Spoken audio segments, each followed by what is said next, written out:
Okay, can we see? Yes, you can see your screen. Okay.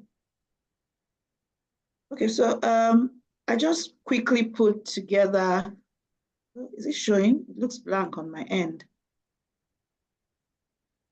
Sorry, 1 minute.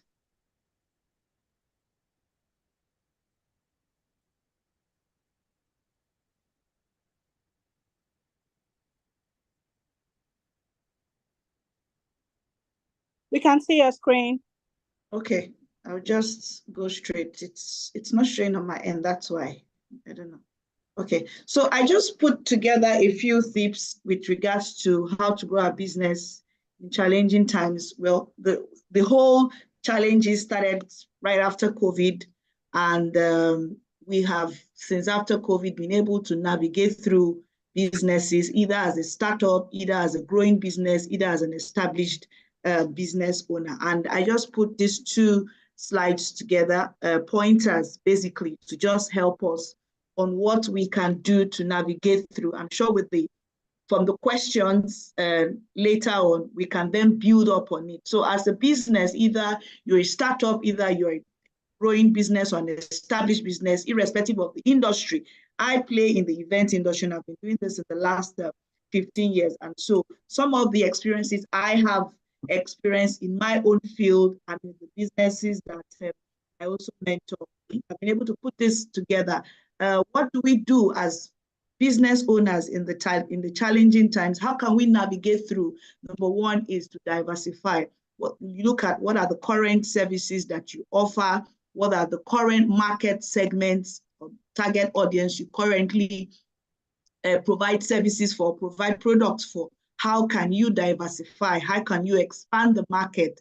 So for example, for us in events, if you're doing cocktail drinks, what else can you add to the services you do? I know right now we have a couple of them. They do after party services. Some who were doing just drinks, have added palm wine, have added things. So for event planners who just do a corporate events, they have added birthday parties, they have added burials, they have expanded their events to small scale to large scale. So as a business owner, you need to go back to the drawing board to say, okay, in this time, how can we survive? The next is innovate. I remember that word I used to say, innovate or die. So as a business owner, you need to consistently go back to the drawing board. What can we add to our business? The knowledge you learned 5, 6 years ago, can it still help you in the current business times, in the current challenging times? What can you do? What can you bring to the table? So this is the time where you now have a sit down with your team. How can we get better? What can we introduce to our business? What are the add-on services we can do to our businesses to make it better? Optimizing the operations. This is where you now begin to look at the efficiency of your team, the operations, how are you reducing costs, how are you getting better in your services. Customer retention is also something very important. So if you have a lineup of clientele, you then begin to look at how am I tailoring our services to these clients?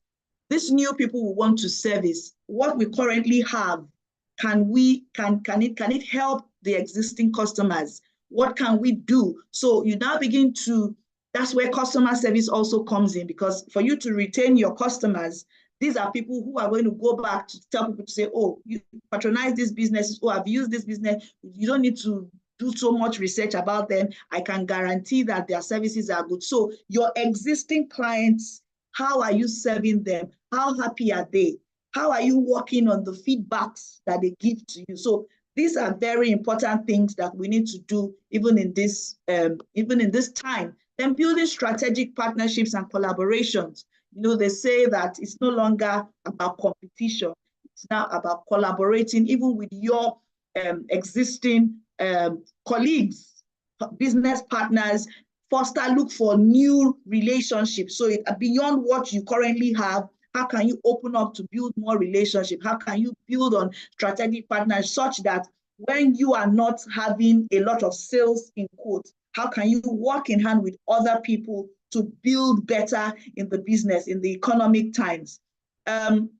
Staying agile is also very important. Investing in digital transformation. Now we've been hearing a lot about tech in business. How are you leveraging that in your business? No matter the industry you are, how tech savvy are you? If you're not tech savvy, the people on your team, how good are they? Do they need to go for trainings? What are the things that you need to, okay, so it's also very important as a business owner to always evaluate from time to time, either on a weekly, monthly, quarterly, you assess the business. So more like a business analysis. How well have we done in this quarter?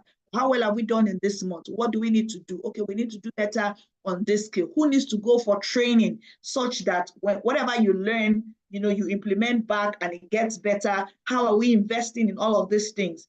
Developing a strong online presence is also very important. As a business owner, Busy Bee events, Busy Show today as a personal brand, we're quite strong on online. So if you are somebody who says, oh, I'm very shy, or oh, I don't need to be online, or people already know me, this is the time to go back to the drawing board. When they type the name of your industry, do you appear on the first 10 people?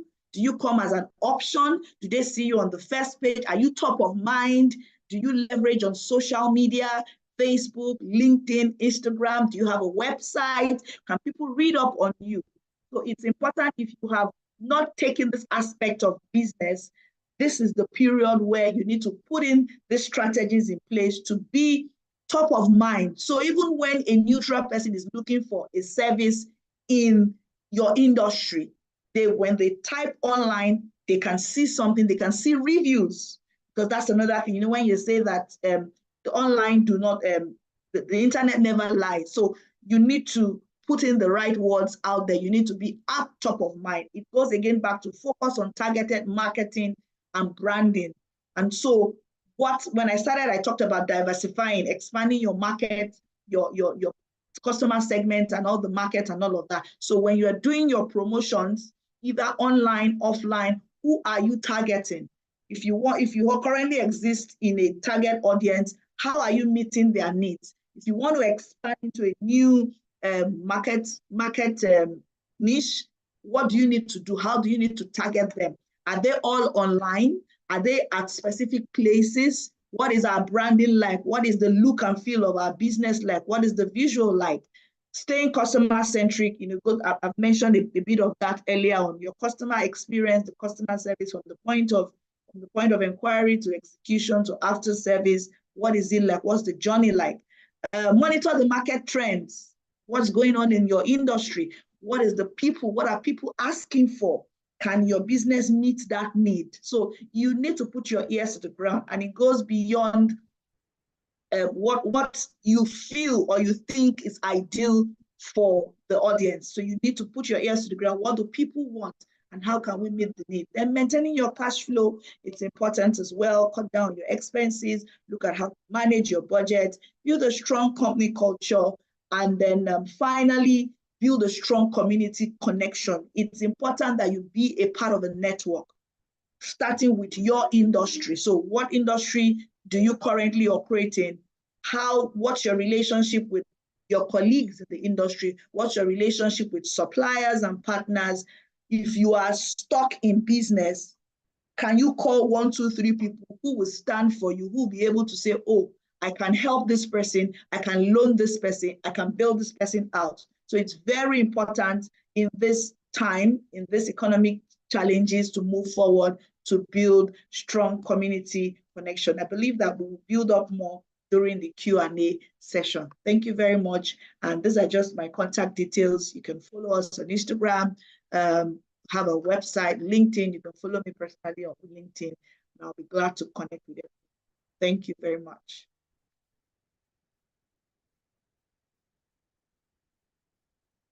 Oh, you're muted, Esther. We can't hear you. You're muted. Can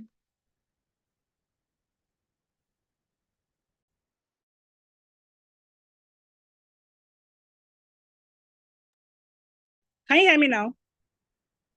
Yes, okay, yes. thank you so much, Madam Bisi, for this quite insightful knowledge. I've been following you for quite a while, even before I met you. So I have personal questions to ask when we get to the question and answer. Thank you so much. Mr. Ayo, please, can you go? 10 minutes, please.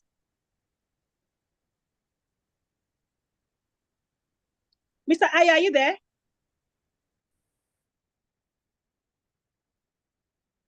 Mr. Ayo, are you there? Yeah, I'm here. Thank you very much. Thank you. I think that the brilliant Madam BC that went before me, already did tremendous justice to the topic. So, there's she ate and left, no crumbs. So I want to, go a bit macroeconomic, right? I think that there is an elephant in the room that is very important that we reflect upon. And, that elephant in the room is challenging times, right? We are in incredible period of challenge. And it's completely ridiculous how incredible the times are. We have as we are speaking right now, Nigerians are on the streets, protesting against the challenging period that we found ourselves in. Inflation, particularly, is at its highest for about, almost 40 or over 40 years. We have inflation rates at 33.9%. Yesterday, I was watching Donald Trump, who was complaining at how Joe Biden had messed up the US government and that inflation had moved from 2% to 10% in America. And that because of that, the American middle class had shrunk. And that's just to 10%, right? And in Nigeria, we've moved from about 13% a few years ago to 34% now, heading towards 35, right? That's an incredible bite into our purchasing power.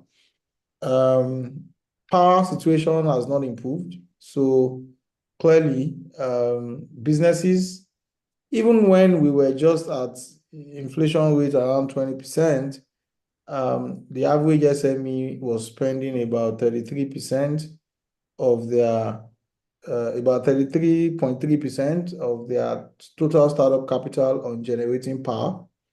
Now, I don't know what the updated statistic is, but I'm sure it's a whole lot worse because the cost of petrol, has increased. I was sitting with a baker, a client of mine, who owns a very large bakery in Lekki yesterday, and she was telling me how the cost of petrol alone led to a significant increase, almost 20%, in the price of our loaves of bread, right?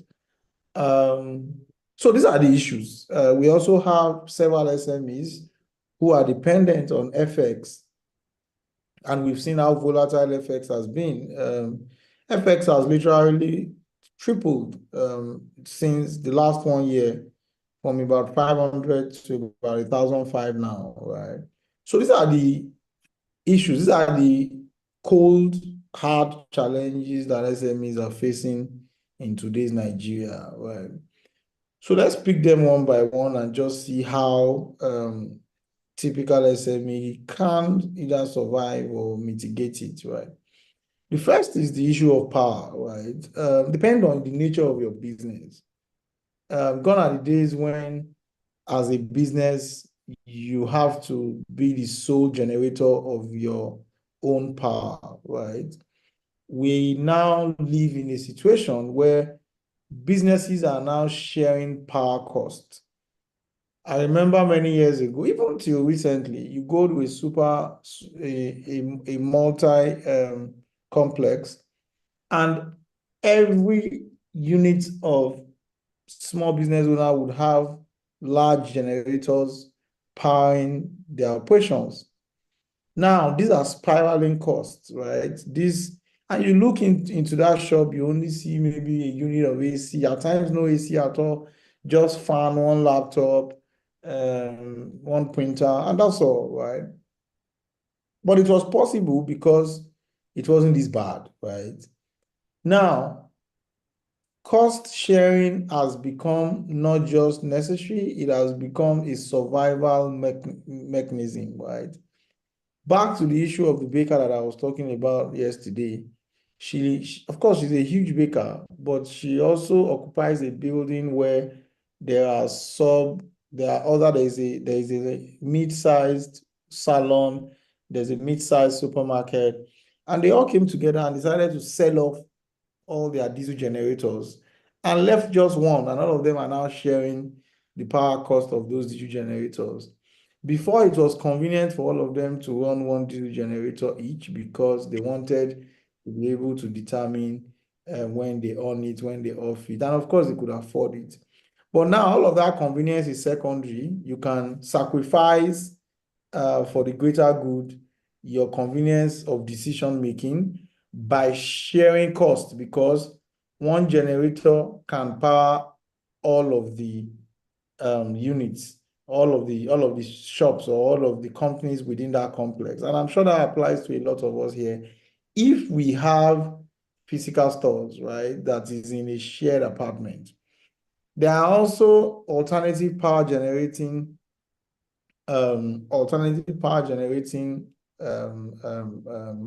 strategies.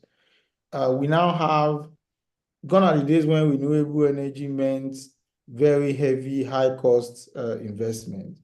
Now we now have democratized, if I can use the word democratized, or commoditized, right? Renewable energy companies are now commoditizing, the cost of renewable energy. We now have commoditized solar systems that would power your basic electronic implement that you can use for your business or in your store. Depending again on what you do, there are different variations of it, so that you are not constantly relying on generator. Generator cost now is incredible. I mean, to fill a 7 kVA of what's it called, of generator now, you most likely will be spending about 15,000. And that will last you maybe 2 days, if not less. By the time you multiply that times a whole week, you're spending about 30 to 45,000 on power every week. If you spend that on, a small renewable energy item tool, you most likely will be saving significant cost. And this is not theory. I've seen this happen with several of my community members or clients, who have taken this drastic action. You also have remote work. Of course, remote work for a lot of people was already running out of fashion because it was impacting on efficiency levels. But clearly, this is now a cost of efficiency this is not a combination between efficiency versus cost. So if you are able to get, self-driven, high-powered personnel who can manage their work remotely so that you save cost on physical office and all of that, it will be fantastic and brilliant for you to do. Now let's move to FX. There's a tremendous overexposure on imported items by several SMEs. As a small business owner, you need to look critically at your business model.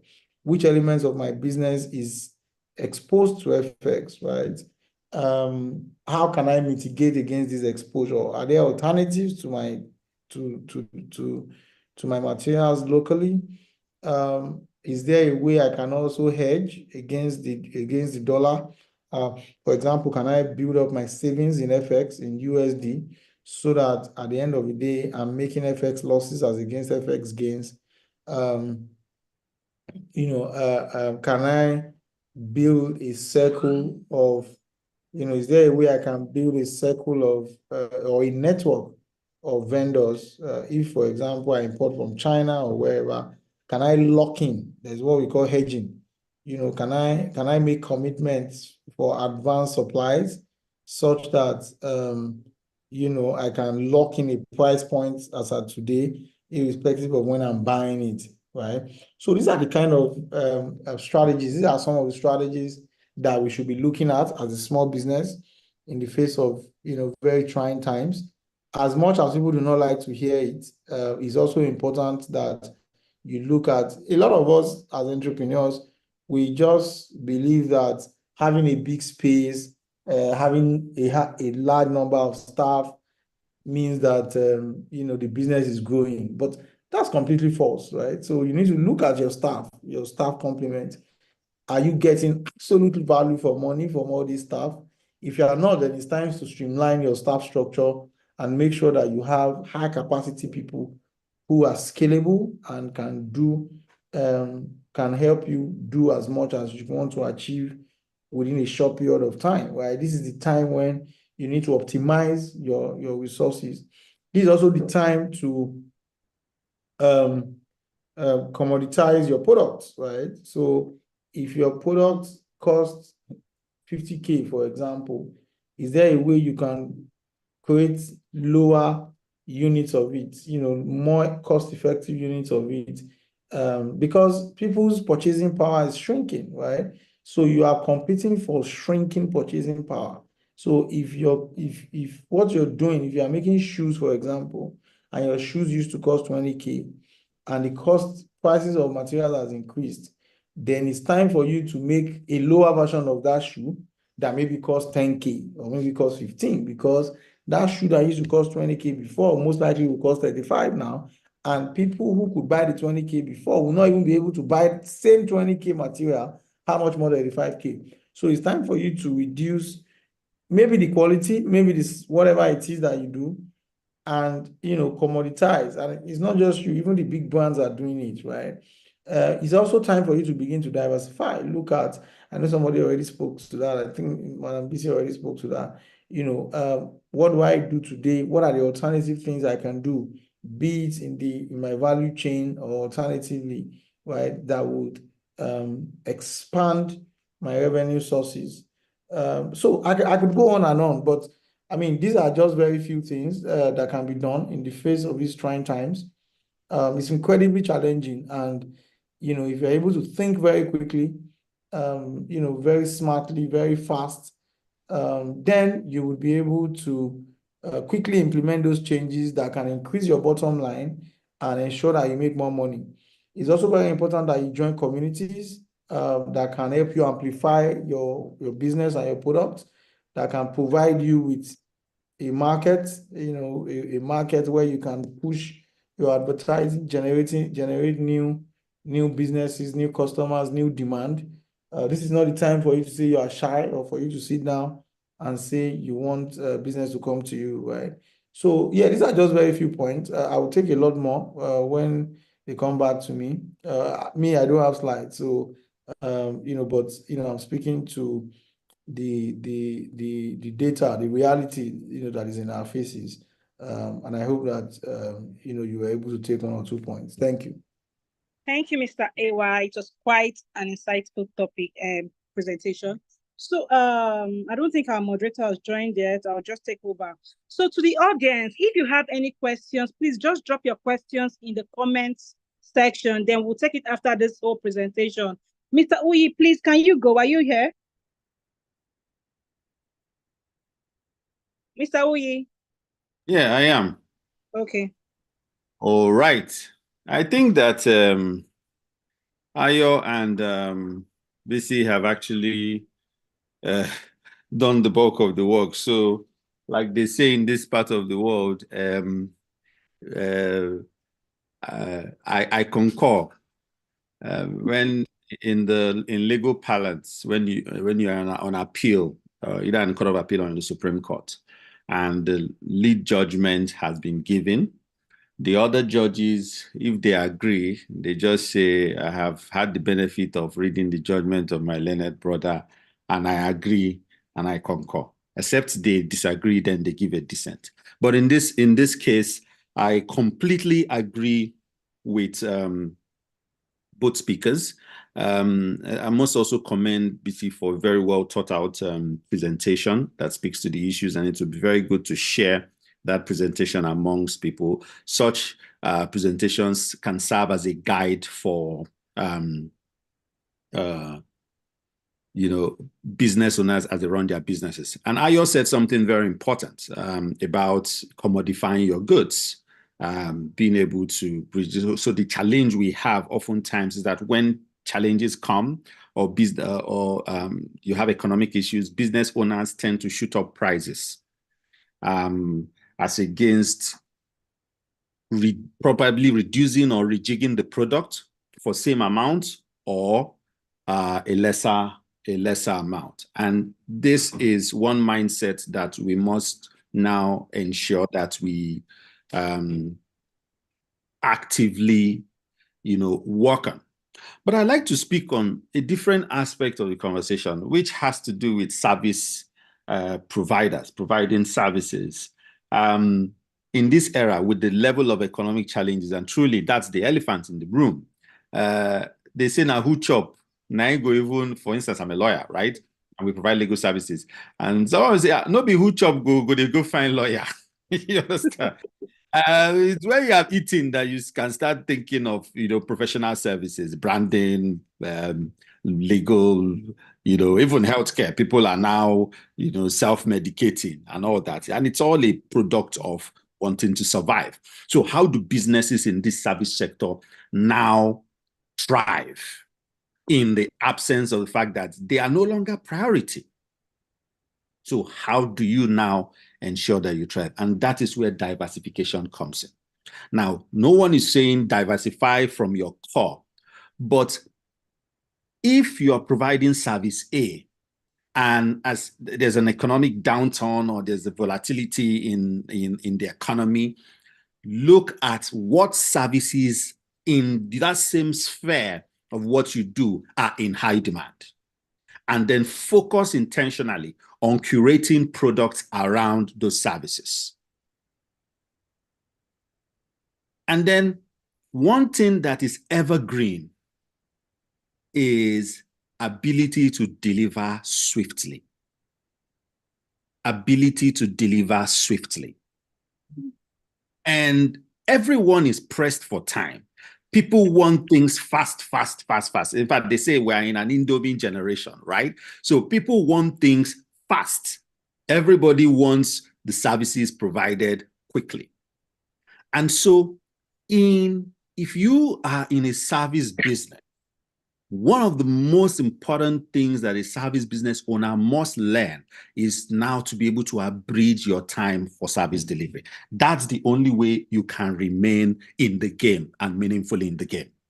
So if it used to take you 10 days to provide a service, you've got to now start deciding how you will abridge that time to 5 days. Because what has happened, the number of consumers that you need have reduced from 10 to possibly 5. Now, these 5 consumers are competing with possibly 20 service providers.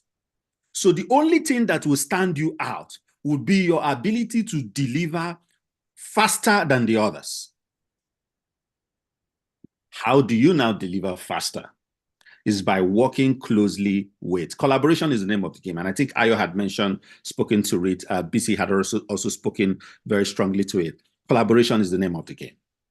And so you must now start looking at the persons who you could collaborate with, service providers, regulators, sector players, who you can collaborate to abridge your production time frame. It is extremely important that these things are considered. And I say it because the key component for service delivery is being able to deliver within good time and getting the right results. Now, once there are more providers than there's a market for it, there has to be a difference in how you're providing that service beyond cost without compromising the quality of your product. And that is where delivering within reasonable time comes in. And the only way you can do that is to collaborate. And I remember, and I'm just going to give an instance. At the time, we were looking to provide a service with respect to giving licenses issued by a particular regulator. And the regular process was going to prove problematic. And we really thought through what to do. And I told someone on my team, get on a plane and go to Abuja. Get on a plane, go to Abuja, introduce yourself to someone and get yourself into one office and talk to somebody in the room. And we did that. And it gave us phenomenal results. In fact, today, it's one of our biggest selling points. Now, someone will say to me, oh, why do you have to have a situation where you need to know someone, you need to speak to someone in order to get results? As a business owner, you must intentionally and repeatedly remove yourself from the ideological to the realistic.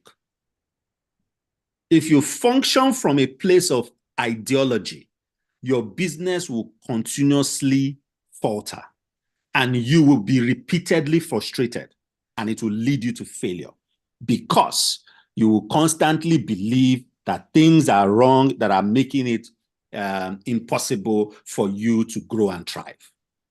But if you function from a realistic perspective, which is what is on ground today, what are my realities as I speak today, and how can I walk around those realities to be able to remain and stay afloat, then you know what you're doing.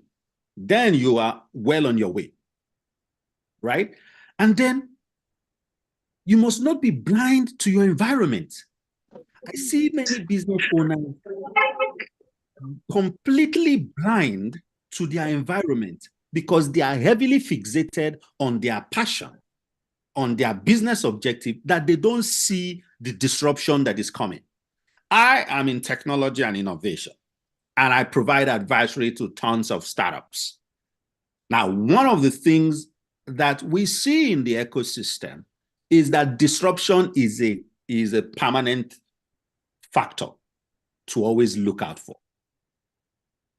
As you run your business beyond the economic challenges, are you seeing the disruption that is coming? Disruption oftentimes is a product of the challenges of the present. How do we make things faster, easier?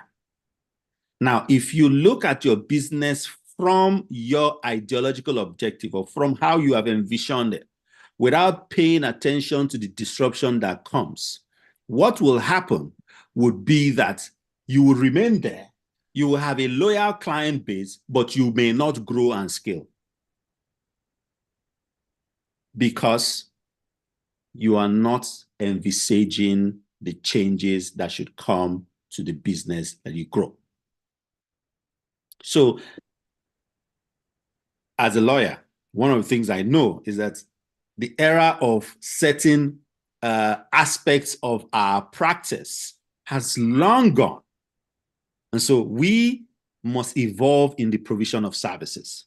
We must evolve in how we do things. We must evolve in how we take client instructions. We must evolve in how we provide the services, because we are in an era of artificial intelligence. We're in an era of technology and innovation, and a lot of the things are happening. And then you must also know your markets. If you're serving an upwardly mobile market, you cannot be sluggish. If you are sluggish, then you will fail because they will leave you, no matter how competent you are, no matter how good your product is. So there are so many factors that come in. And ideally, I believe that we're talking to entrepreneurs on this webinar. One of the hallmarks of being an entrepreneur is your ability to thrive in uncertainty and in difficult times by identifying what the business opportunities are, leveraging on those businesses, and making money of it. So, for instance, COVID year, there are many entrepreneurs who became millionaires, who built phenomenal businesses, leveraging on the problem at the time and finding solutions. And then there are entrepreneurs who crashed because the challenges at the time were too much for them to cope with. Now, without vilifying anyone or without condemning them, everyone has their unique challenges. But you find that those businesses that were able to pivot at the time were able to modify their services to suit the peculiarities of the time, were profitable, stayed afloat, and then scaled their businesses. So, as a service provider, are you leveraging on technology? Are you gaining skills, the necessary skill sets? Or are you still sitting down and hoping that it will continue to be business as usual? When people say AI will destroy, AI will take people's jobs, AI will get people out of business, I say no. People who know how to utilize AI will push people who don't out of business. Because technology still has a very, very strong dependence on the human element. Human beings build robots. Human beings manage robots. Human beings build, curate the systems that manage robots. Technology is created from the mind, the human mind. And no matter how much it gets a mind of its own, it can still be managed and regulated by people who understand how it operates. So, for instance, I speak to my area of expertise. If you're providing legal services and you're still looking at legal services from the standpoint of go to court, defend somebody, draft agreement, do those simple, generally mundane understanding of what lawyers do, you probably run out of business in a matter of years. But if you understand that there are new and emerging trends, there's new technology. Do you know that machines will also require lawyers? Machines will also require representation. There are policies around those things. And are you now building yourself to understand this new age technological advancement, to fit into it, so that when the time comes, you begin to become not just a service provider to your market, but also a knowledge sharer in your internal ecosystem, because colleagues and associates will fall back to you for advice, for support, and for structural advisory. So it all starts from one place, an understanding that you've got to approach the challenges from a realistic point of view. What is the present? How do I navigate and curate my business around the present challenges? Vis-a-vis, what do I need to do differently? And even in thinking of what you need to do differently, and that's why conversations like this are important, you don't just build differently, or you don't just take decisions off the hook. It's important to look at the decisions you're taking and seeing how financially expedient they are at the time. So I have said to you, if you're in the service business, be faster in your service delivery. It doesn't mean you should employ more people. How do you now give the few people you have, or even downsize your human capacity component and invest more in technology tools, and then train the few members of your team adequately on how to utilize that technology? How do you now collaborate with people to build more capacity externally, where you are not having to incur additional costs, right? And then just realizing that you are not a tree. So if you run a business, you must never think that my business is cast in stone. This is how it is. This is how it should be. And that's what killed businesses. And I'm sure, I don't know if many of us would have heard of Kodak. Kodak stayed and believed that film photography was the only way you could create pictures. And so they were big. They were the biggest name in the market. A scientist in Kodak said to them, look, the time is coming when people will be able to take digital photographs, when people will no longer require physical photographs. And so we must now start envisaging that time. What happened? They laughed him off. He took that technology to Sony. Sony bought the technology, and before Kodak knew what was happening, Their business was disrupted and they ran out of business. They had to shut down. Compare that to Netflix.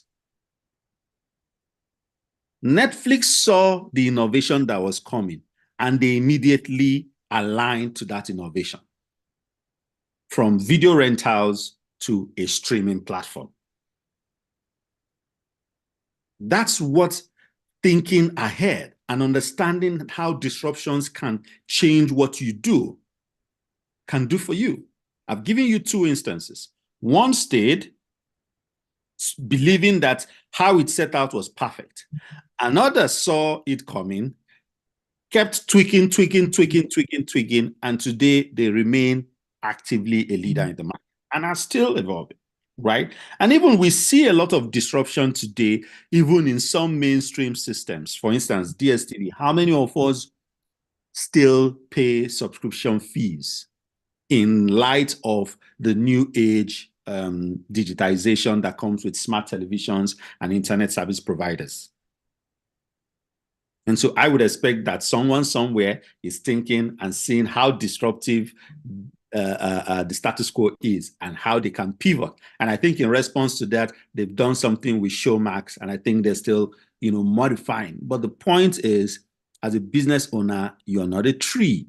You cannot stay in one place. You've got to begin to look at your environment and see if you need to tweak your product, see if you need to evolve, see if you need to switch, see if you need to do something differently. That's the only way to thrive at these times. It's not about increasing your cost. It's not about downsizing your team alone. It's not about marketing so much as it is about going back to the drawing board and rejigging your entire system to fit into the new normal. And when you do that, we're having this webinar today. Prior to COVID, video conferencing was really not a thing.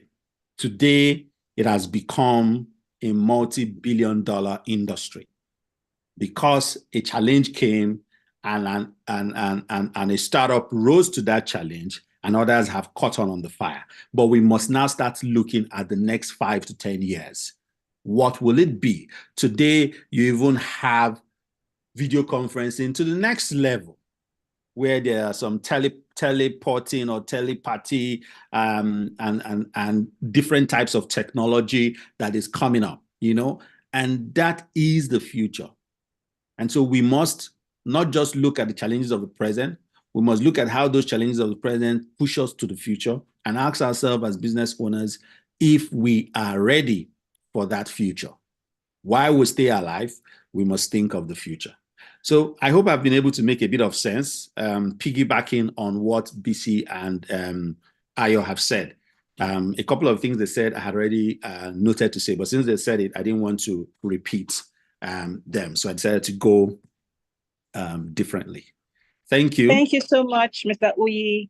It's interesting that each speaker has different things to say about the topic, and it makes it more interesting because every startup does not know they need a lawyer for their business. And thank you for bringing it to our knowledge. And I think our moderator is on ground now, but after Mr. Mariah speaks, she's going to take over the question and answer section.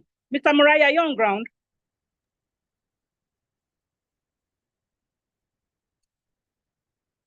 Mr.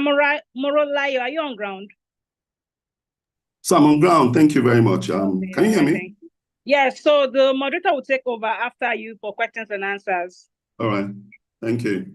So, so Esther, you set me up for this. You put 3 very outstanding speakers who have gone through everything there is to go through, and then you now bring me up. I think this is a setup. So it's not a setup, actually. It's very difficult to come in after all that and then have something to say. So, but I'll try. But they've said a lot of wonderful things. I'd like to commend them. That's brilliant. Mr. Uyi, Ayo, and BC. So I'll just talk on the customer. I won't talk about technology. Uyi has dealt with technology. I'll just talk about the customer. I know that BC talked a bit about the customer, so I'll just talk about the customer a bit. My slide. So, because I'm a marketing person, so we always think customer. So I'll just emphasize a bit on that, and then one or two things on pricing. So, but God will help me. Now, the ability to find a customer, sell your product or service to that customer, and satisfy that customer so that he buys from you again should be the central focus of all entrepreneurship activity. This is a lot of grammar. It simply means that your customer should be able to come over and over and over and over again to you. You must find a way of bringing your customer back to you. Bring him back, bring him back. Don't chase him away. Do everything possible not to chase him away, but that cannot be very possible because now me and my marketing colleagues were discussing and some of my group, and we've chased away some of our customers literally by trying to adapt to changing pricing. However, we are working, we found out that we still need to do everything possible to keep customers. So, but there's a customer, the customer is everything to the entrepreneur. All of you that are listening to us here, SMEs, your customer is the only one that brings the revenue. Everything is a cost to you. Your rent costs, your staff, salary costs, your water, energy, Mr. Ayo talks so much about the energy factor and some other things happening in the country. Costs. The only thing that brings revenue to a company is the customer. So you must do everything to keep your customer within the line, within your limitations. Now, so I'll quickly start with the first thing, which is need. What is the need? Mr. Uyi talked about it a lot, about how to find out what your customer actually wants, address it. So what do your customer want? So I have a very dynamic wife who does many things. She's into fashion, she's into photography, she's into videography, she does a lot of work, she's very talented. And each time she does a job, she come and show me and say, do you like this skirt? Do you like this blouse? Because she does women things. And I'll tell her each time she comes to meet me, I'll say, I think it's right. I think that's nice. But guess what? Who did you make it for? Whose need are you meeting? Because I'm a man, I don't wear skirts. I'm not Scottish. I don't wear blouses. I'm not transgender. I'm straight. You need to find the women. You need to find the women that is your target audience. You need to do a little research and ask them, do you like this? Do you want this? You see, in Nigeria, you have no time to waste resources and materials and money. You must be straight to the point. You must address needs. You must find out what is the need of the environment right now. Because in the midst of all this economic downturn, and Mr. Ayo spoke so well about the microeconomic indices, everything is red. Inflation red, foreign exchange red, everything is, the cost of living and doing business in Nigeria is unbelievably high. You can't be wasting your time developing products that no one wants. You need to find out, is this necessary? What do they want? What level of sophistication does my customer need? Who is my customer? Very important question. You must come back to the basics. Who am I talking to here? Like when I talk to my customers, I know my customers. Based on my pricing, I know my customers. My customers afford it will be foolhardy trying to sell a Benz to a person who can only buy a grade 2 Tokumbo, and you want to sell a brand new Benz to him. You are wasting your time. So every entrepreneur should sit down and first of all identify, what am I doing? Who am I serving? Which segment am I servicing? It's very important. Before you even start anything, you have to find out that. Am I serving the low income? Am I serving the premium? Am I serving? Then you have to do your demography. You must segment yourself. So in my company, as I work, I found that the number of people that can afford my services, I love everybody. So I work within that limitation. I produce products that they need. I find out what can I do to improve my products, my products for them. And how can I make things better? Mr. Uyi talked about speed of delivery. He's talking my language because I'm in the courier industry. He's talking to my language exactly. So I have this product that can deliver your package to America in 3-4 days. No shaking. And I charge you for it. But I found out that some people say, you know what? I don't mind if it takes 2 weeks. You won't believe it. I don't mind if that product this package takes 2 weeks. Give me at a less price. So now we are developing a new product for that segment of the industry. This is what they need. Some other guys, they want their products developed, sent to America, London, Australia, 4 days. But some guys don't really have an issue with the timing. What they have an issue with is the pricing. So I've started developing a new product in my office that has less cost to me, but it has higher timelines. It takes 10 days, it takes 2 weeks, but it's half the rates that I'm charging now. So I can attack that segment. So I've identified a need and I'm creating a product to meet that need. It's important that you think that way because every customer has needs and that need, you must sort it out. I have other companies that I partner with. They even provide me with my own issue. I mean, they've sorted out all my issues in the area of payments.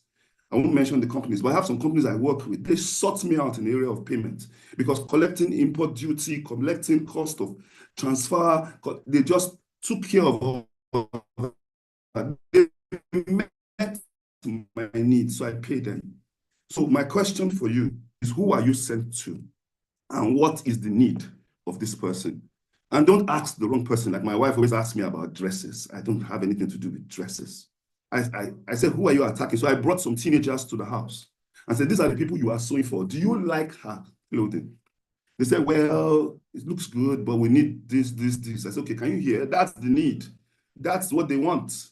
You must produce things to meet those people's needs. If you need to get new technology, invest in new technology. Like she has also a photographic studio, and we had to invest a huge amount of money in the latest cameras because that was what the Lekki and the Ikoyi boys wanted. And then we had to do that. And now everybody's patronizing her. Even in the midst of this economic downturn, people still have needs.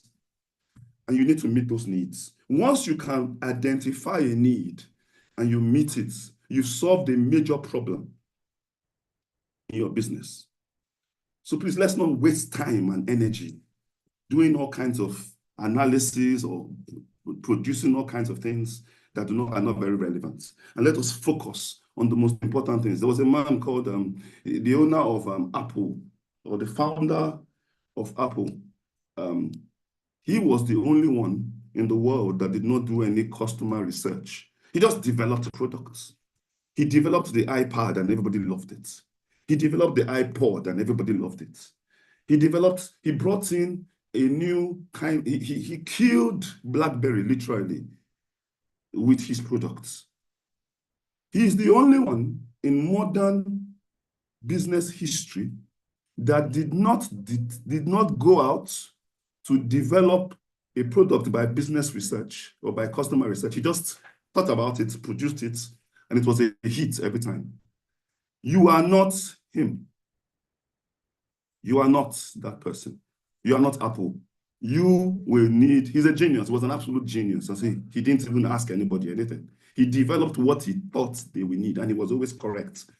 But there are only 0.05% of people that can do that in the world. You need to sit down and find out what your customers need and streamline your products and services in that way. So I'll quickly run off again to something that was also mentioned. I'll just talk on it. It's on my slide, so I might as well just talk on it a bit. And that is pricing. So there are two types of pricing. There are two types of determining pricing. There's cost-oriented pricing and there's customer-oriented pricing. There are two ways of doing it. Cost-oriented pricing, you consider all your costs, everything you needed to use to develop that product. Then you now put a little margin on top of it and say, that's my profit, and you sell it. Well, in an environment where the cost is always increasing, your pricing will always be increasing. And that is the headache right now. And you are now People don't have the purchase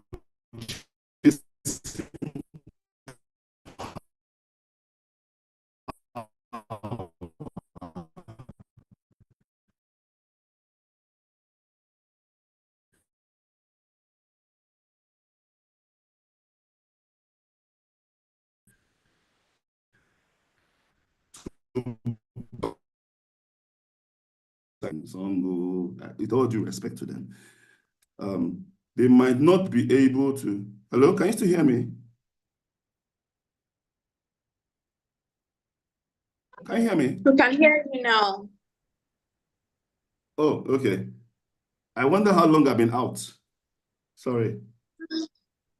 That's a few seconds. Okay, because I just saw that my internet was unstable, so I had to pause and see what was going on. Okay, so let me quickly finish this.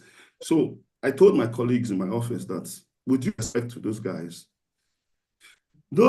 might not be able to afford my products, because in marketing, there's something called geographical segmentation. You look for the geographical locations that can afford what you do. I said, from going forward now, you need to find people in the mainland. I mean, talking about mainland, I mean the real mainland. The Apapas, the Kejas, the Bagadas. And you have to also move into VI, Ikoyi, Lekki, because that's where you will find the majority of the customers that want to get their packages to destination, and they don't mind paying a premium for it. Or if they don't even mind paying any cost, just get it there.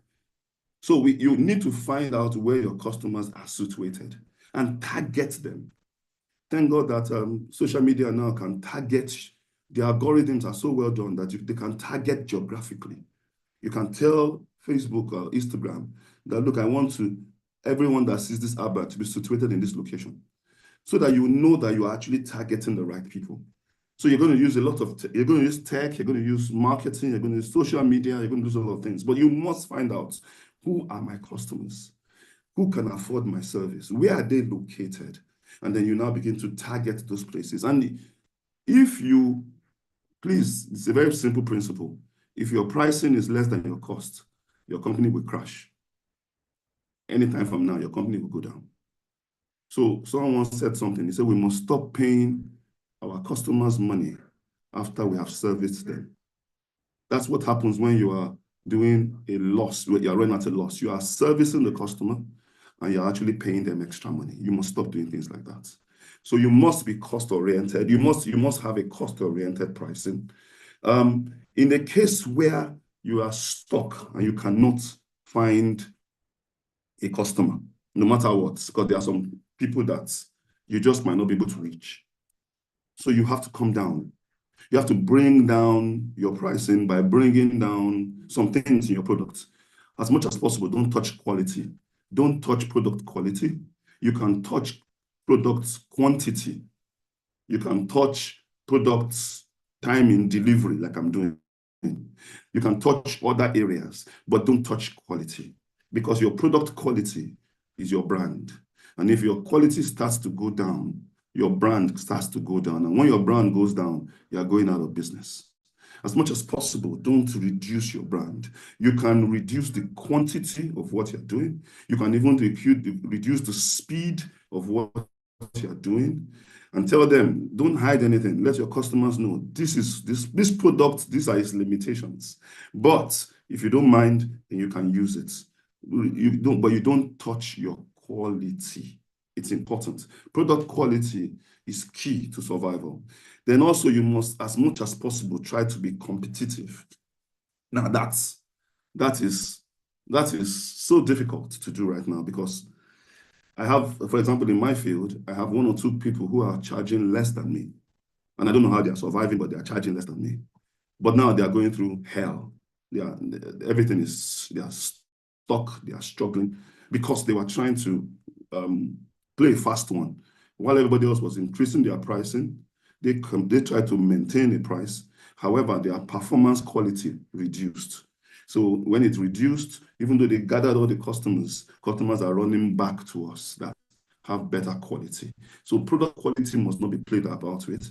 And as much as possible, as much as you can be competitive in your pricing. You can do this by, someone once talked about, I don't know whether it was Ayo or Uyi, talking about how you can work from home. You can do remote. I have some customers who they now work from their homes. They don't rent apartments and they don't rent places anymore.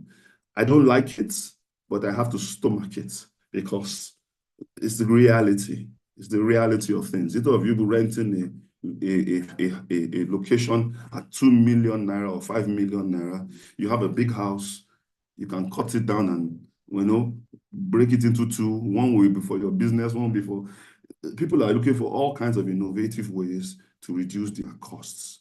That way, they are not overbilling. So it's important that you know how to manage costs. I will discuss more on this and other things, creating line extensions, creating new products. I think we'll have some questions that will hover around these things, but I just want to mention that. So I want to also, I don't know if I have any more time. I think my time is up. Okay, so I'll stop here. Thank you.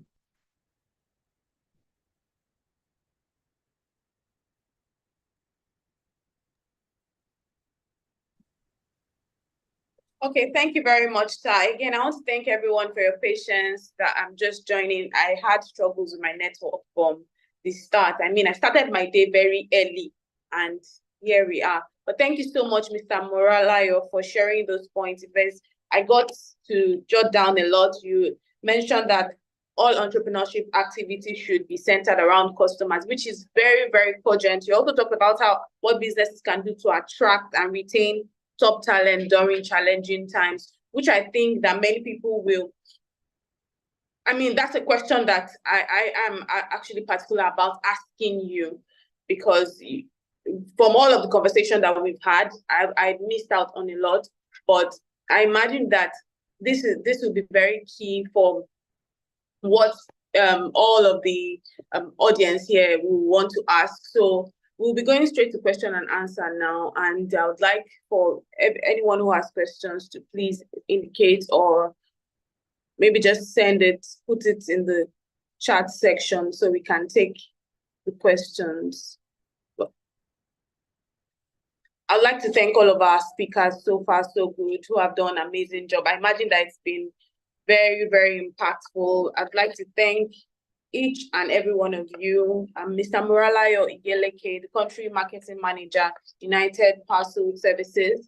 I would like to thank you very much for your time here. Please, while I'm thanking everybody, please, I'd like you to please send in your questions in the comments section, or if you'd like to take these questions vocally, would also take it. I'd like to thank Mr. Ayo Bankole Akin Sujoye, the CEO and lead strategist at Caladium Consulting. I'd like to thank Mr. Omori, Mr. Omori Edo Giawere, the founder and chief servant at Edo Giawere and Company LP. I'd also like to thank Ms. BC Shotunde, the managing director of BZB Events. Thank you all for your time. Thank you for taking out your time, especially in the time that we are in. It's quite a challenging time with the protests that we are having, with all of these things going on right now. Some people are on the streets protesting, some people are in their houses frantic, but you took your time out, even with all of the connection issues that are going on, you took your time to join us. Thank you so much. So I'll be asking a few questions now.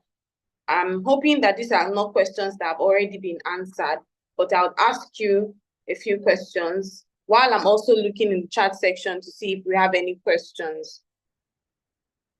Okay. Okay. So I'll just ask, because I'm not seeing any questions yet. So I'm just going to go ahead and ask. So this question is for any one of you. Any one of you. I would imagine that everybody's free to talk. The question I'd asked earlier, the first thing I'd ask is how businesses can attract and retain talent during these times. Because what I notice now is businesses they're struggling, I mean, with finance, what is coming in. And then also the staff that are also working for these businesses have the same challenges where it's like, of course, we know with inflation, things have gone up, prices have gone up. So if you're earning a certain income, with the prices that have gone up, it now feels like you're earning lower. I don't know if you understand me. So it then feels as if you're earning lower than you are earning, because you now have to pay more. So what that now means is that some of these businesses are now making use of, the talents that they shouldn't use, so to speak, because they are trying to cut costs. So in your own opinion, how can businesses actually attract and retain top talent despite the challenging times that we are in? So I don't know who wants to go first, but maybe I should call on somebody. I'll call on. Okay. Okay. I wanted to speak to that. Right. So retaining talent is there's no win-win to it. And also when you look very closely, you find that you really can't compel people to stay if they don't want to stay. But viewing it from the standpoint of keeping your employees or members of your team comfortable enough to continue to contribute to the growth of your organization, there are three key approach steps I will advise. One, look beyond what they earn. Many employers fixate heavily on salaries and very little on other aspects of an employee's well-being.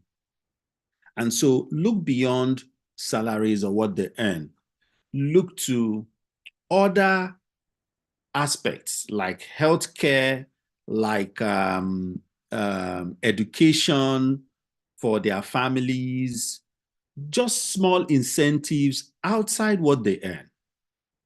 Because it goes a long way to keep people motivated when they realize that, okay, look, my bills can be mitigated as I am. Okay, I could get XYZ, this additional incentive comes in, it helps me pay my children's school fees. Or when my children are ill, this treatment system is in place. And so I'm not having to look for monies to pay hospital bills. Secondly, ensure that the organization and the employees are growing at the same pace. So what happens, especially for small businesses, is that you bring employees and the business is running, but the business is not growing at the scale of the employee vis-a-vis an employee who has invested heavily in self-development. So what you find is you've improved yourself so well, and the organization has become too small for you. And so there must be a synergy to ensure that even you as a business owner, you are building your organization to a place where in 5 years' time, your employee would have grown and will be proud to continue to work for you. The third, and possibly the most relatable, comes to giving them a sense of ownership. And in the startup ecosystem, that's where you come with employee stock options, vesting shares over time, and all that. So they know that as the business is growing, they are getting something beneficial. In law firms, for instance, what happens is that some law firms do what they call profit sharing, either at the end of the year or twice a year, where employees get a chunk of whatever profit, no matter how small the entity has made in the year, as their own incentive, more or less, to keep putting in the work outside their salaries.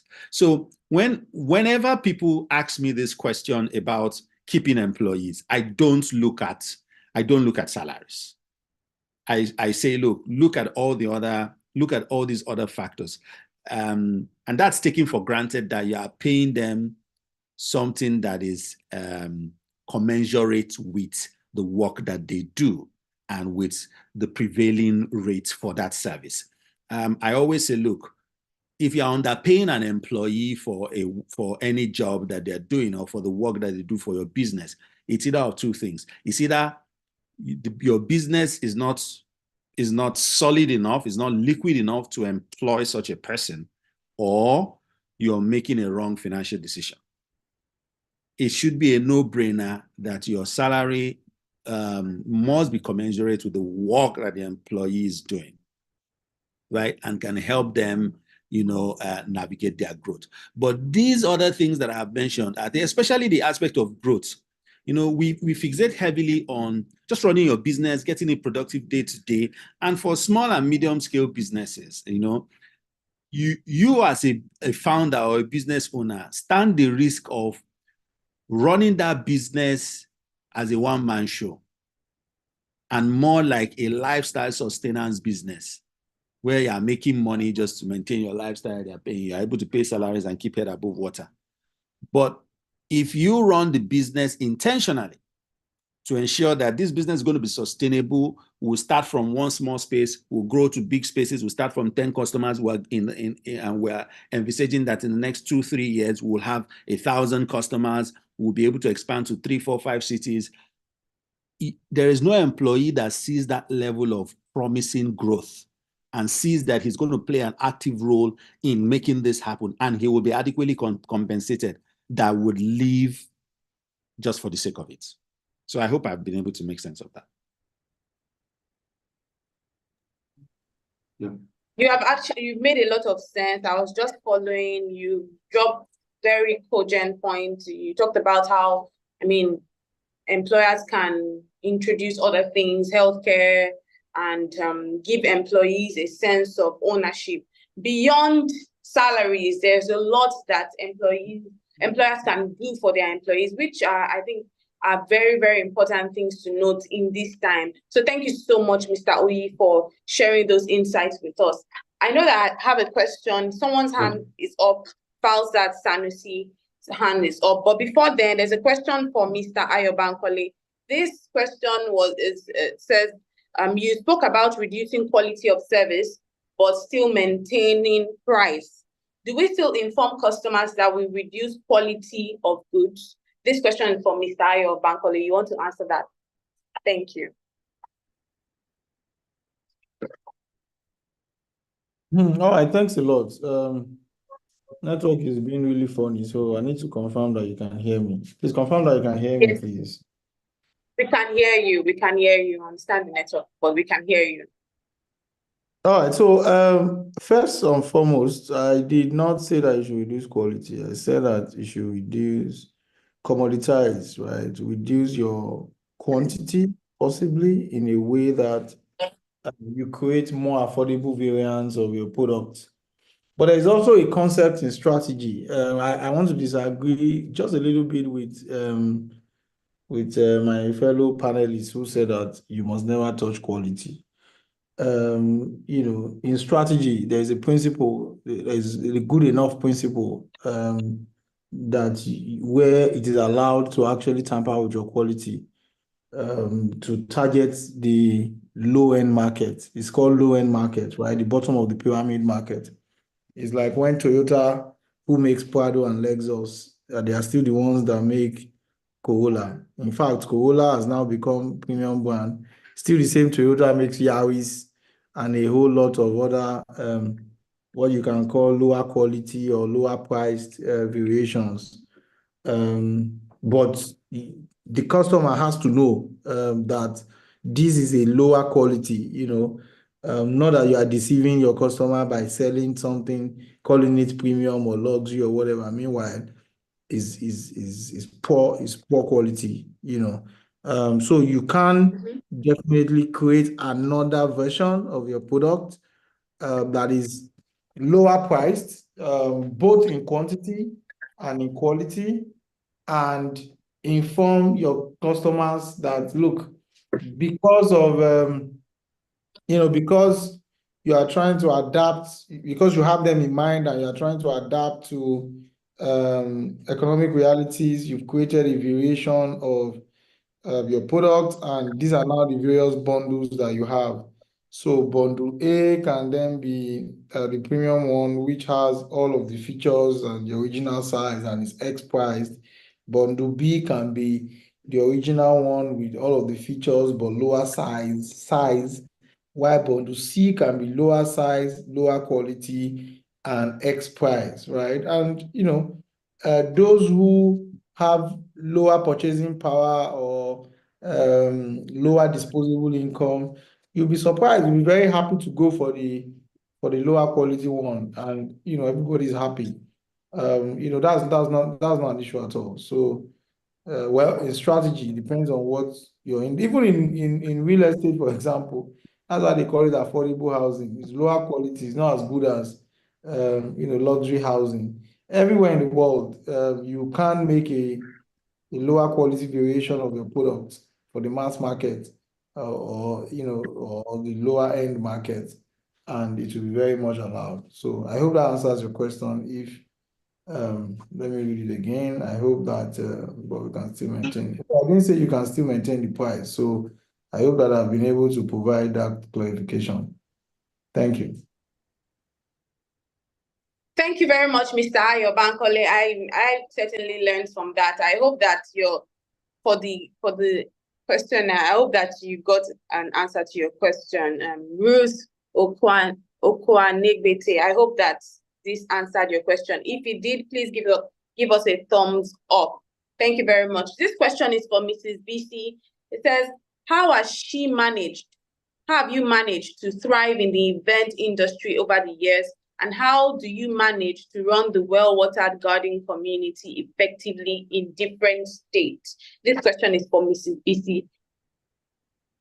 Okay, thank you very much. How have I been able to thrive in the event space? Well, 15 years now in the event industry, I would say that I have built a good structure. So first of all, in terms of team, I like when the speakers earlier had talked about the staff, the team, and all of that. One thing that has helped me is delegation of duties. So when I introduced myself earlier on, I talked about running BZB event, running BZB Academy, hosting conference, the BZB Summit, as well as having a community, which is the Well-Watered Garden Tribe. And I would say for me, I have, first of all, as the CEO, as the visionary, understood the business, understand how it operates, and then look out for the right skills or the right personnel that can oversee every aspect of the business. So for the academy, I have trained the team, I have built, even my past students are current facilitators, we have mentors, we go through our curriculum. So in terms of this department, this arm of the business, the training, there's somebody who oversees it. From time to time, I keep in touch. I try to see what is going on.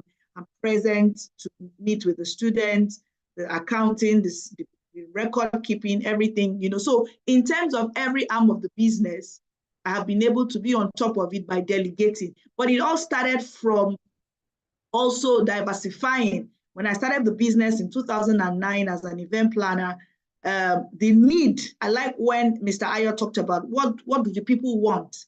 Now, I started training people. I started the BZB Academy when people started asking for training. And I said, you know what, rather than just staying put in event planning and management, let me start up an academy. And I was the first facilitator to do my training, build up the curriculum and all of that. And 14 years down the line of running that training, we have trained and mentored over 2,600 event professionals in Nigeria and in the diaspora.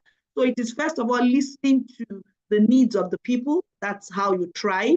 Listen to the customers, listen to the needs, identify the gaps, look out for the opportunities, and then go into it, do research, go into it and build up people. So for my business, BZB as a brand, we don't only plan events, we have expanded into training and mentoring. We also host conferences. So all this came as a result of identifying the need of, let me say, people asking for such things, identifying that gap, filling it, building it, making it to thrive, innovating, collaborating. So it's no longer just a BC Shotunde thing. It is now, it is ours. So when Mr. I think somebody talked about owning it, owning that thing, giving them that sense of ownership. That's exactly what I have done. And for the community that I run, which is the Well-Watered Garden Tribe, it runs across about 7 zones. We have in Lagos. In Lagos, we have 7 connects.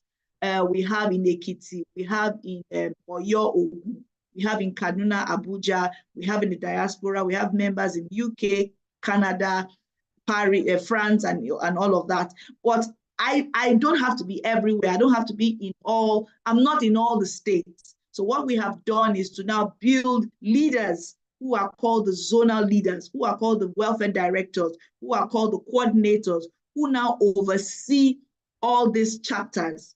And then we then have our meetings, what's going on in your zone, how are we helping people, and all of this. Please know that we are all colleagues in the industry. We are all colleagues. I happen to be the founder, the leader, but all these people have also keyed into that vision. So what it means is that I'm no longer running a one-man show of, oh, it is a BC thing.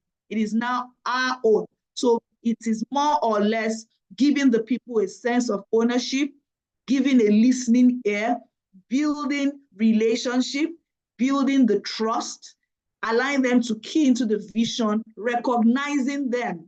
That's another thing. We give opportunity for platforms for people to be recognized, rewarded, appreciated. And in turn, they've been able to show that commitment and help the community, the well-watered garden community, to thrive, as well as my own team have also helped the company, the Busy Bee brand in whole, to thrive. Thank you very much.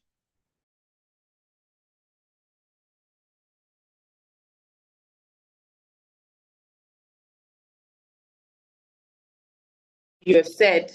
Thank you very much, Mrs. Biti Shotunde, for sharing those insights. I've learned a lot from everything you said, and I know that even the audience member who asked this question, I'm sure that they've learned a lot. I mean, you spoke about how businesses need to understand the business, look out for the right personnel and train people. You've also spoken about incorporating structure, basically proper structure, understanding that it's not a one-man show, on this, making sure that every employee has a sense of ownership, building trust and recognition, which is very, very key to any business that wants to thrive. And obviously that's a reason why Busy Bee Events is thriving, well-watered gardens and all of that. Well done, ma'am. I'm sure we have more questions.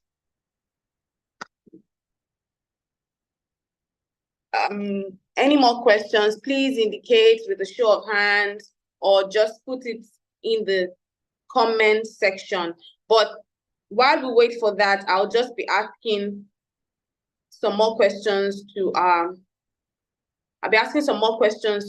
speakers, because I know that these are questions that some people like to shy away from questions. So let me just go ahead and ask some of the questions that I've already put down.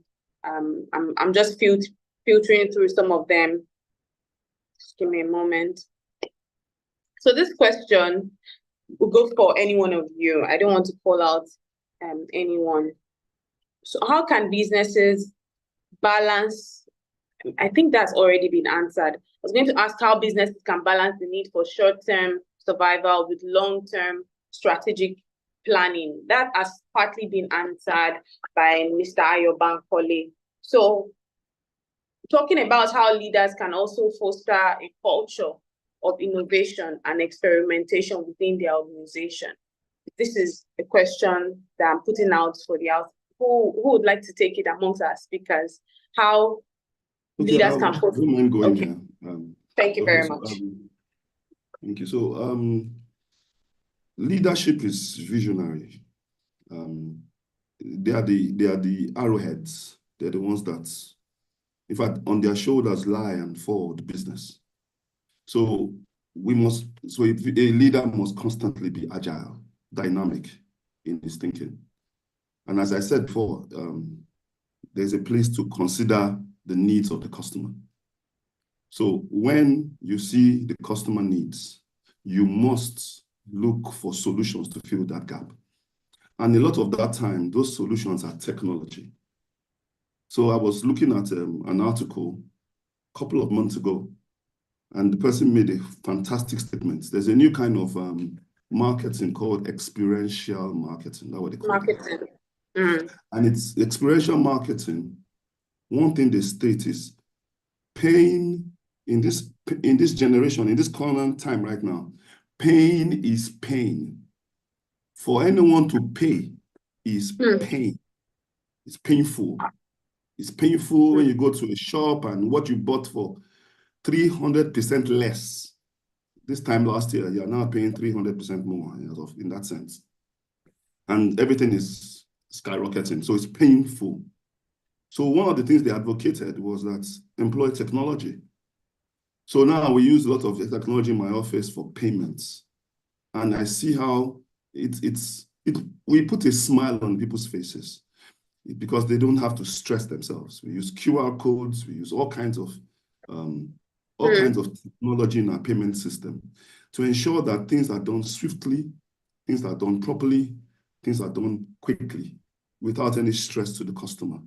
So also we use different apps now, different applications. So in the comfort of your house, you just press an app and we come pick up things from you. We are putting in all kinds of technology to reduce your pain. Once technology is well infused into a system, it will meet the needs. So it's not just any technology, because like I went to a hospital and I had malaria, and it took about 1.5 hours for them to finish testing. And I came to ask the doctor, how come it takes so long? He said, because there's a new technology they got, very sophisticated, but it's overdoing it. Yes, it takes too much detail. And so instead of a 30-minute check, it's doing a 1.5-hour check. So that technology, even though it's very detailed, is not helping reduce my pain. So whenever you employ technology, what you're trying to do is that you're trying to reduce the pain of the customers.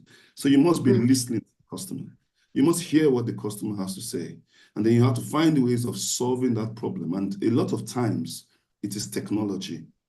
Just to give you another heads up on how technology can solve things. So a friend of mine, she's a banker, came to my office and said, what can I do? What can we even offer you in this company? And I was trying to say, oh, no, everything is taken care of. She now started giving me, information about how fraud can be cut out by this, by that. I got very interested. And I called my MD into the conversation. And next thing, my MD is like, this is exactly what we're looking for. So what she did was that she looked for what I'm going through as a customer, and then found out that I have this problem with fraud, a small fraud case that I've been trying to solve for years. I'm not sure how much is coming in from that side. And she had the technology available to sort it out. So she's made money for her bank, just like that, because she was able to find out my gap, find out my pain, and provide. So leadership should train their staff that whenever they go out, look for what the customer is complaining about. And let us see what technology we can inculcate into our systems that will help to improve and close that gap completely. Thank you. Thank you. Thank you very much, Mr. Morolayo. Just call me Morolayo. Just call me Morolayo. Okay, thank you very much. It was like a tongue twister for me. Thank you. Just call me Morolayo. Let me solve your pain. Okay, thank you. I'm your customer. Thank you. So you talked about how leadership must train their staff to look out for problems, just like what you just did now. I was having a tongue, so it's like a tongue twister, and then you just solved that. So thank you. So technology can certainly solve lots of problems, and this will actually help us in challenging times, which are all of the things that you've mentioned. There's also a question that I know that many people are itching to ask, which is about how businesses can maintain strong relationship with suppliers and partners, because relationship building is very key in business. Very key. I mean, above doing the amazing, great work, you need to maintain good relationship. Now, let's talk about how businesses can have struggle in this time when your suppliers, your partners are, putting up their prices, and then you are trying to maintain quality, or maybe like Mr. Ayo Bankole had mentioned, maybe you are trying to put it in different strata, but you are still struggling with your business partners, your suppliers, and you are trying to maintain this relationship. So can anyone tell us what relationship building and maintaining, how you can maintain relationships in this time with your business partners, with your suppliers and all of that, without, dumbing down on quality and without ruining any relationship that you have? Or I would particularly like if you can share with us real life experiences and how you manage them.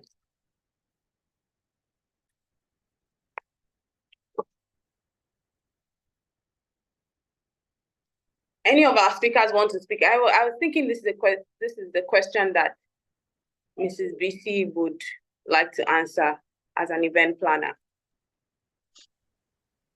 Okay, thank you very much. Well, in terms of building relationships with suppliers and partners, because in our own case, vendors, caterers, drinks, and all of that, I think the first thing is to build personal connections with these individuals, because the truth about it, we also face this issue of pricing. In fact, for us this year, we have experienced quite a number of events where the clients, even with the food, in fact, the food is the one that keeps going up, up.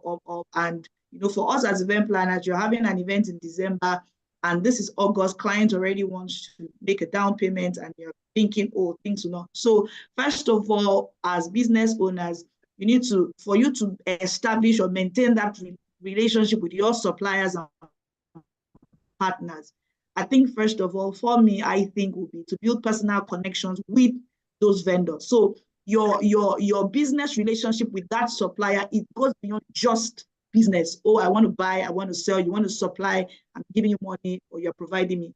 First of all, have that, because there's something about we humans. Once you have that personal connection, once you have that human connection, it helps better. So when the issue of, oh, this is what our client is offering, or this is the budget we currently have, what can you do? How can you help navigate this pricing? How can you help navigate this quantity?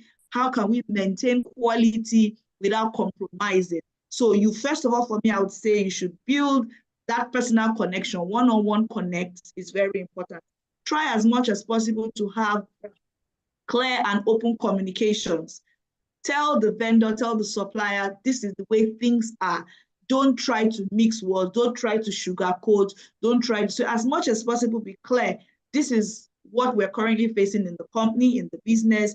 This is the cash present, or we'll make a commitment of, okay, I would say, like, I had an event, corporate event 2 or 3 weeks ago, and some of the things that were supplied, award flags, medals, and all of that. And of course, I had to be clear with the guy. I had to be clear with the vendor to say, okay, this is the amount that has been deposited right now. Be patient. You're going to get this at the end of the event. Okay, the event is over now. We're trying to tidy up the books. We're trying to clear up the invoices and all of that. You get your balance. So it was me being clear on communication, carrying him through in all of the processes. So I would say that be clear in your communication, be open, try to build that trust. I think when I was talking earlier on about my community and about my business, other arms of the business, I talked about building that trust with people. So it's important that you foster that trust, you get them to be, you get reliable. Being reliable is very important. So you, that is the owner, you are not dilly-dallying, you are not saying one thing today and tomorrow it's another thing.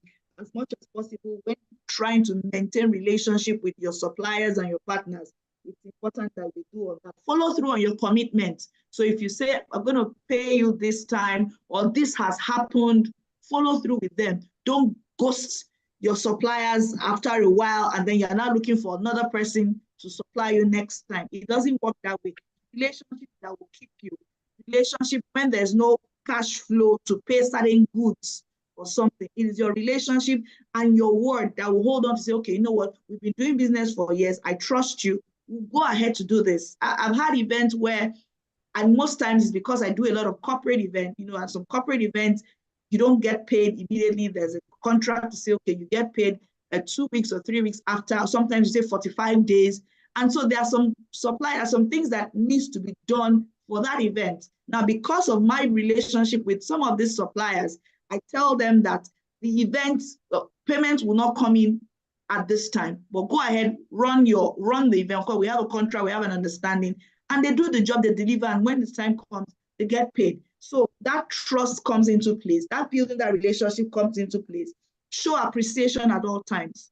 Show appreciation personally, business-wise, recognize them, celebrate them. Those little things actually go a long way. We may think that, oh, it's very minute, or why do I need to? But I will tell you that because it has worked for me, it has worked for my brand over the years, it would work for you. And then finally, collaborate, look for ways in terms of problem solving, look for how you can address certain situations where look at us here now talking about the hard times, the challenging times. These are times when you banter with these suppliers. How are you guys doing it? What's going on? Offer tips. How can you get better? Little things go. So everything doesn't end in just money transaction, but the little perks that we throw in as humans, that connection actually goes a long way, helps us build that relationship better, nurture it, so that even in down times, these suppliers are there to cover up for us. Thank you.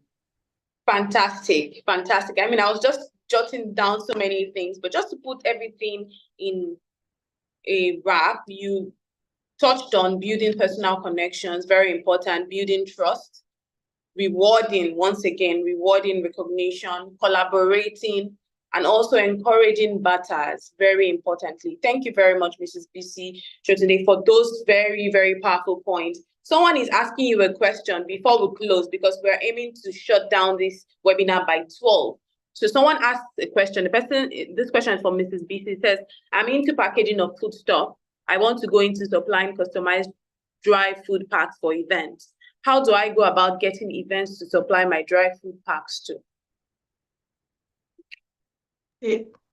So first of all, your dry foods, when you say dry foods, I don't know, you can put in the chat box what types of foods, because now, again, because of how the industry is evolving, people give out these packaged things as souvenirs, especially with the Yorubas. Oh, I'm there, all sorts. We are going home with Maggie, we are going home with Iru, we are going home with dried curry time, packaged things, rice or father rice and all of that. So for that person, you can drop in the comment section, okay, Gary, honeybees, Edubo, fantastic. We've had Gary as souvenirs at parties.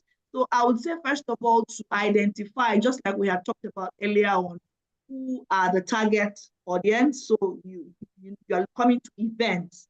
So people like myself, who is a planner, event planner, how can you be a service provider to my brand, to my business, BZB events, such that we can then recommend you to clients to say, okay, alternatively, we can have Gary as souvenirs. So apart from the mug, apart from the carrier bag, okay, let's introduce food, especially with this period that the whole inflation and things are going up and all of that. So you identify a good number of event planners, identify communities that have event professionals. So it's not only event planner that can recommend you, it's not only event planners that can bring you on board, you also now position yourself as a gift or a souvenir expert vendor, but your own souvenir now is product, food, dried foods, I've seen natural spices and all of that. So you can start from that platform, identify the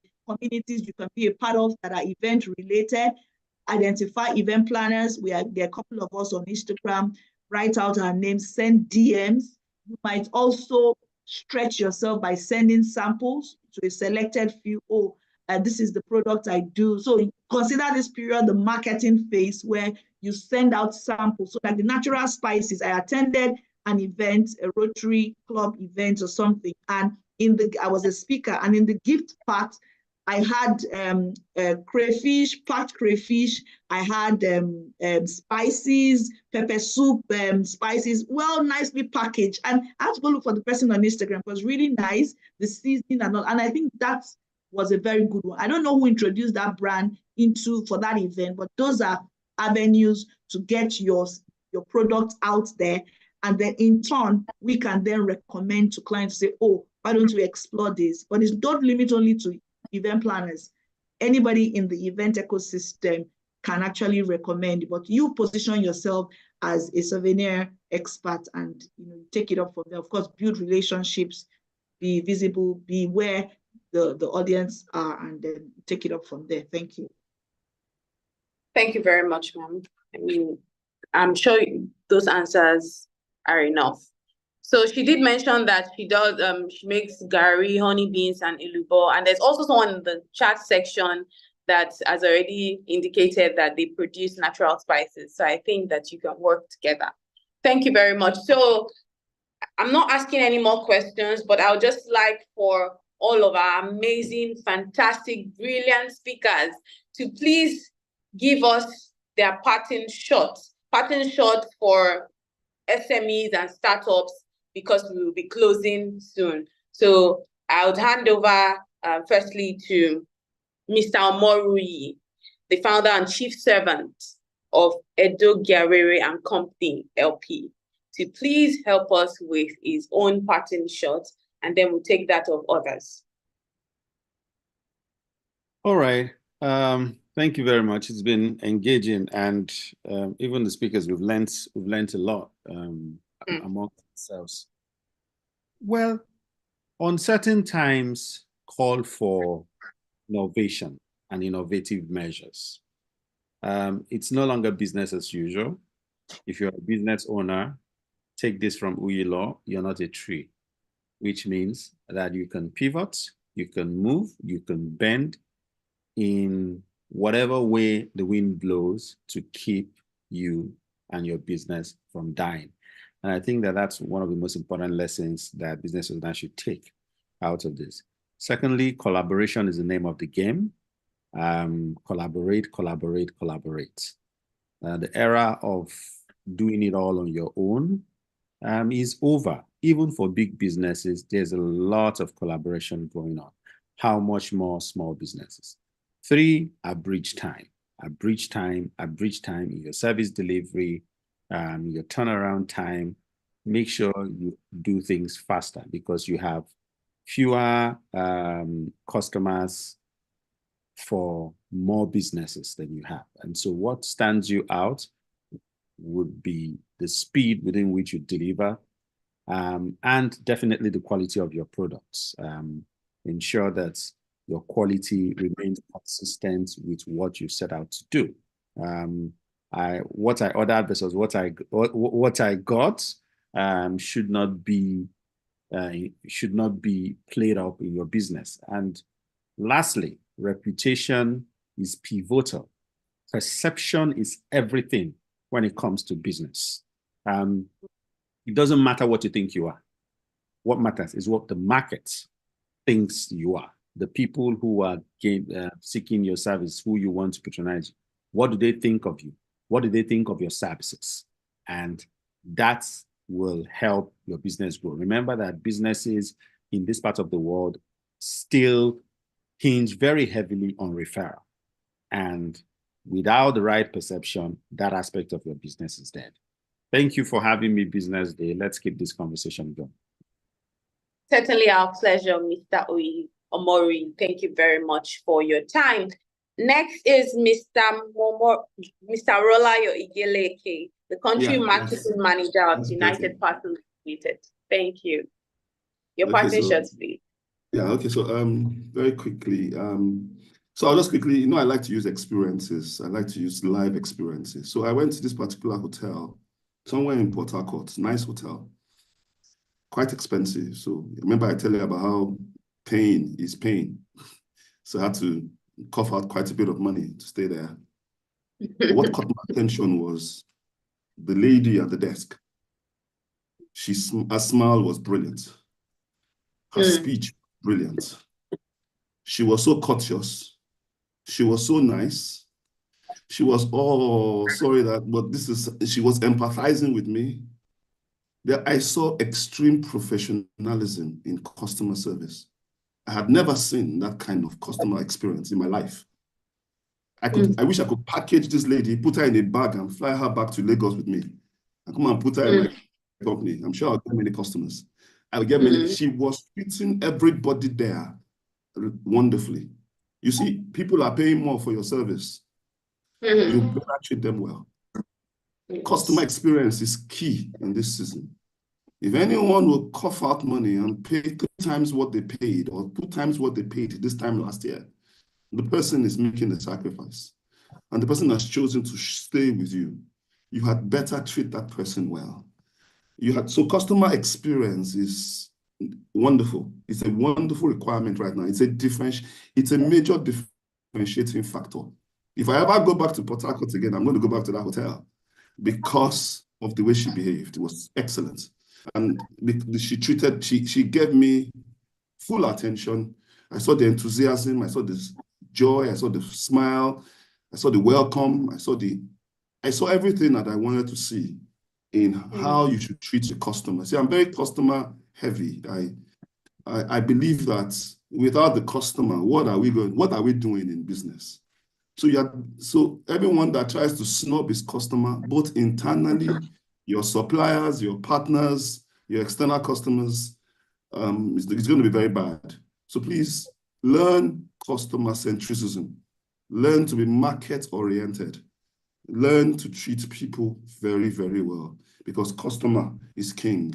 And please put yourself on social media. Don't hide in a cave. Come out. Make yourself available. Be aggressive about it. Don't say I will post only once a week. If you can post 4 times a week, post 4 times a week. Because right now everybody is going after the same pie. The same person who is buying, we're all going after that person, because purchasing power is limited in Nigeria. So you are better, the most aggressive person in the terms of persistence wins. Thank you. Brilliant. Thank you very much, Mr. Brolayo Igeleke. Thank you very much. Customers are king. Learn to be customer-centric and market-oriented. The most aggressive person in the market wins. Wow, interesting. And I'll be calling on Mrs. BC Shotunde, because I'm not sure that Mr. Ayo Bankole is here at the moment, because I know since he left. So Mrs. BC Shotunde for our parting shot, please. Thank you. Okay, a lot has already been said. I don't know what else I want to say. I like the last part that Mr. Morolayo mentioned, because I'm a beneficiary of leveraging on online social media. You know, that idea of posting, putting your works out there, making the business noise. You know, it has its own advantage, and I must tell you that my brand has personally enjoyed a lot of that. Brand equity, you know, in terms of putting the works out there. And my own final words is build a strong brand, both your corporate brand and your personal brand. When they call your name, what comes to mind? What is the perceived value of your brand? When they see you, would they look at you and say, so it's not a reliable business owner, or I don't do business with this way, or that you hear somebody say, if you want it very cheap, low quality, you want to micromanage, go to this brand. If you want luxury, if you want premium, go to this brand. So you need to identify what space you want to play in, how you want to generate income for your brand, and how you're going to go about it. So my final word is build a strong brand. For you as a CEO, your personal brand is very key, because your personality also rubs off on your business, and it also helps in terms of income generation. And then your corporate brand as a whole, your brand, everything that your brand stands for, your people, your team, and the messaging you put out there, what does it stand for? So it's better you build it well, and deliver exceptional services. Thank you. Thank you very much, Mrs. BC Shotunde. Amazing points there. Build a strong brand, your personal and corporate brand. All of this represents you. I don't think there's any other way for us to wrap up on the conversations that we've had here. I've learned a lot. Okay, Mr. Ayo Bankole is here. Mr. Ayo Bankole, thank you very much. Can you please give us your own parting shot? I imagine that you have a lot to say, but you have the floor, sir.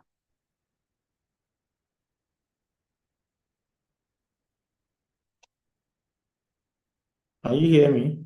Yes, we can hear you. I think that everybody has already said all that is to be said. I just want to wish everybody a great 2024. The rest of 2024, I wish you success in your business. And please stay safe out there as we all express our various displeasure at the hardship that this government has brought upon us. Have a great day, everybody. Bye-bye. Thank you very much to every one of you who has joined us on this webinar. We thank you for your time. Thank you for dedicating 2 hours of your time to be a part of this webinar. We do not take it for granted. Business Day is committed to making sure that everyone's voices is heard, businesses are put in the forefront, and we stay on top of our game, and we pride ourselves in being the financial news service provider that you can trust. So you can always trust Business Day. By the way, Business Day TV is coming, so please look out for us. Thank you all very much. My name remains Elizabeth Musa. Thank you to our speakers. Thank you to our audience. Thank you to our organizers for making this a very remarkable session. Thank you very much. See you and enjoy the rest of your day. Stay safe. Thank you.